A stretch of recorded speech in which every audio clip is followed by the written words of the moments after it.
every land acquisition will be accompanied by a social impact assessment. Every land acquisition. And I want to just digress a bit, and I should have said this right at the beginning. This bill or this act is for land acquisition. Most people in India confuse acquisition with purchase. Acquire means where government is using the law to get the land. This act does not apply to private purchase of land. And I'll come to that one caveat which you have raised. It does not apply to private leasing of land.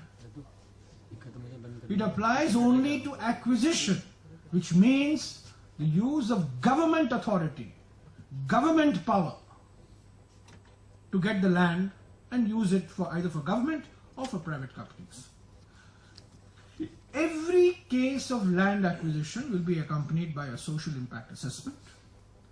What that social impact assessment will contain is there in the law, but we have a very detailed exposition of the social impact assessment in the rules, which will be available for public consumption very soon.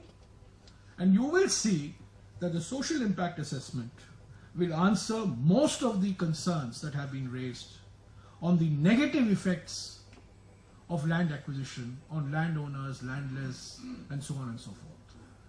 It's a process which has timelines, but I take Siddharth's point and Mr. Bhatia's point that it's one thing to have good intentions in the law and specified timelines, but the reality is that those timelines are not adhered to. We have penalties in the law for non-adherence to the timelines.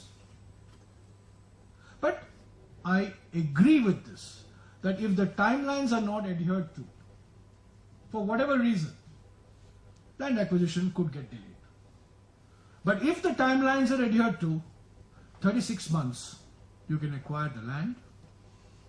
And in my view, while the financial cost of acquisition might go up, the social cost of acquisition will certainly come down.